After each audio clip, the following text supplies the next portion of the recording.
Hey, Mike McGroarty here from mikesbackyardnursery.com. Today, I want to take just a couple minutes here to kind of give you a tour of my hydrangea, my hydrangea bed, hydrangea hill, whatever you want to call it. Actually, this is a hill that's kind of built into the donkey house, and I'll kind of take you around and show you that in a minute. But I've got 4 or 5 different kinds of hydrangeas planted here, and most of them are in bloom right now. So I kind of want to show you the difference in whether or not you can see a difference. So what I have right here behind me, these are Limelight. They've been in bloom a little while, so they're starting to lose a little bit of their color. So you can tell they come out. So this one down here. This is more of a younger bloom, so it's more lime green in color. And then as they age a little bit, they get a little bit of pink to them, like this one. So Limelight goes all the way over to here. Now right here, this is where we start the Silver Dollar. Very similar, but different. So I'm actually gonna see if I can break one off here. That was easy. So you can see that I'm on a hill, so if I fall down, you know why. You can see that this bloom is probably half the size of my head, or if not almost as big as my head. So this is Silver Dollar hydrangea. They grow very similar. So that's the Limelight over here, and then this whole group over here behind me is Silver Dollar. That's the back end of Finnegan or Fergus. Finnegan's probably in the building. So again, let me squeeze my way through here, but these are more Silver Dollar. Hey, come here, buddy. You want? Oh, I gave him a flower, so he's going to work on that.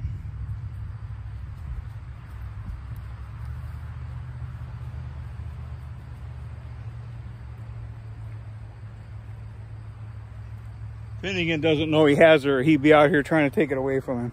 So again, more Silver Dollar, and as you can see in here, this is where we came in here and took a bunch of cuttings.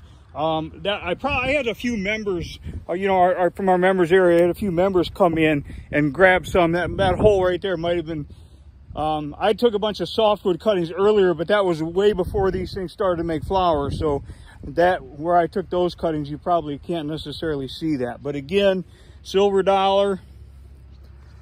While I'm at it, I might as well show you my little Japanese maple here, if I can get down here. This is Geisha Gone Wild. Now, the variegation is much more prominent in the spring. It's a little fir that a friend of mine gave me. It's called Silverlock. Okay, so this is Silver Dollar, and then we start working our way over here. This is Ruby Slippers hydrangea, and you can see this is an oak leaf hydrangea. And the blooms, the blooms are pretty well used up. These things have been in bloom for a while now, but they're pretty much red in color.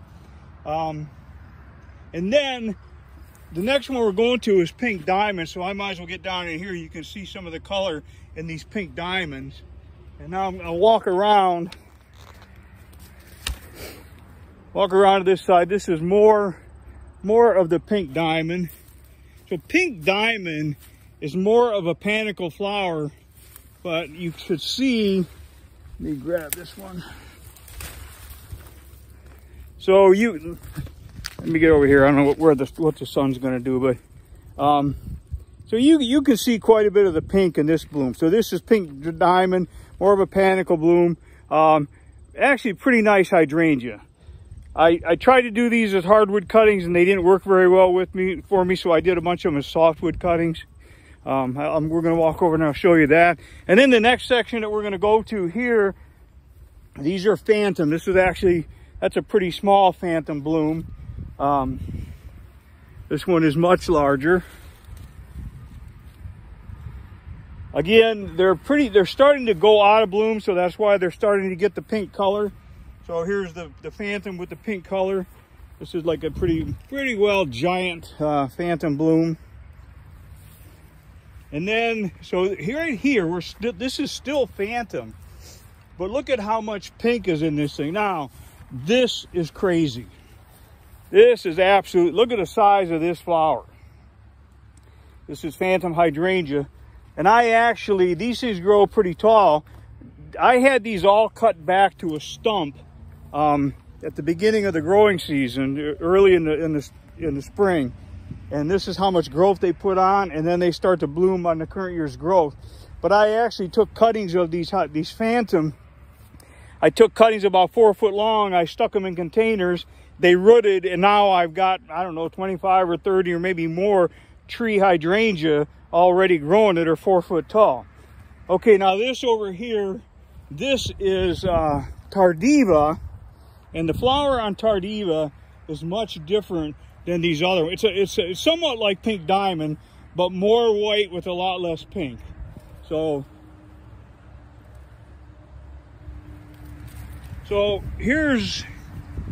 this is the donkey house.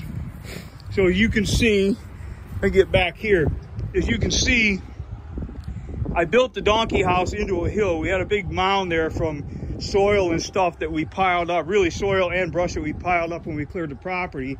And then I dug into that hill, and then I dug 24 inches below grade. So this is the donkey house, and the door from here looks pretty ragged because these guys are constantly trying to take it apart.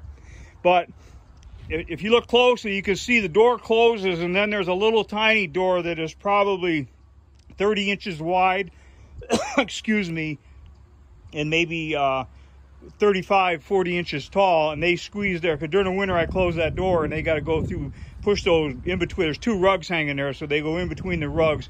So that's all insulated. It's tongue and groove, and it's, you know, built into that hillside, so it's pretty content during the winter. What are you doing, silly Magoo? Huh? What do you want? You want hydrangea flower? So anyway, this is my hydrangea bed. The only thing that I don't have in here to show you is Annabelle, and I've got some Annabelles up by the house, but I was up there cleaning up the beds and stuff earlier, so I went ahead and cut all the flowers off because I had time then, and I really wanted to get it all cleaned up and mulched and stuff. So I'll put a link down below of the Annabelle, that, you know, a page where we did Annabelles and Annabelle cuttings and all that, so that you can kind of see. Annabelle is a big round flower. It doesn't stand as rigid as like the Phantom does, so they tend, when they get wet, they tend to flop over. Now, here, let me fix this thing a little bit. So here, these are some tree hydrangeas that my wife Pam did last year. She took really tiny plants and trimmed them up. We've got 3 or 4 different kinds. This one is, these are Tardiva. I know there's some Phantom, Silver Dollar, even Pink Diamond in here. It takes some time to do them that way because you got to find a branch and tie it to a stake. This is a pretty good example of that right here. So, you know, we started down here. I cut off a branch there, and it looks like it might have broke off. Now we're going to train this up, and then eventually we'll get a head way up here. It's a time-consuming process.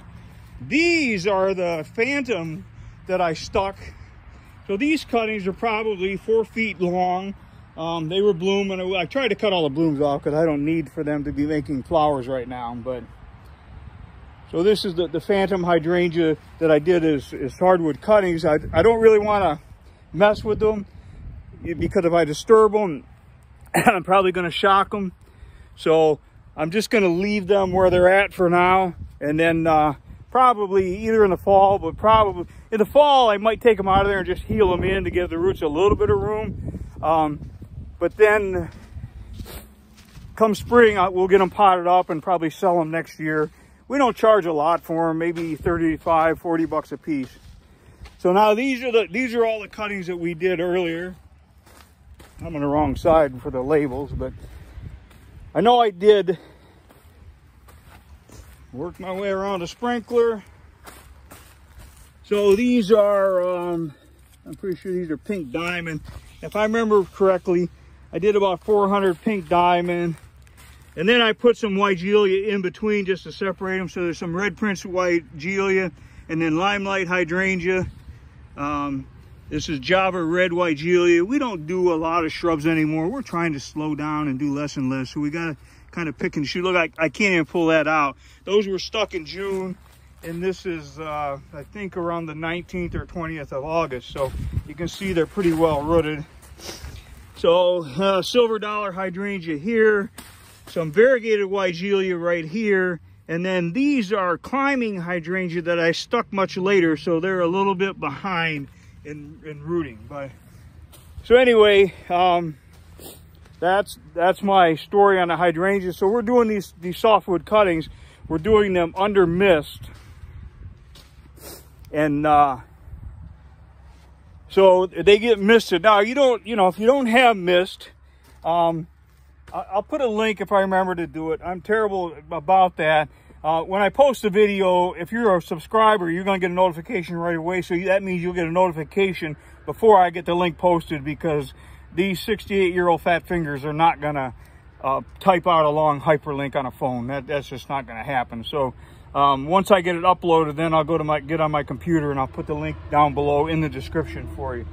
But anyway, if you do softwood cuttings like this, you don't have mist, you can really stick them in a container and then shove the whole thing in a white trash bag and put it in the shade. Make sure there's plenty of moisture in there. More than likely, they're going to root for you, as long as you can open that up every once in a while to give it a little bit of air and then close it back up so they don't rot in there. But anyway, Mike McGroarty from Mike'sBackyardNursery.com.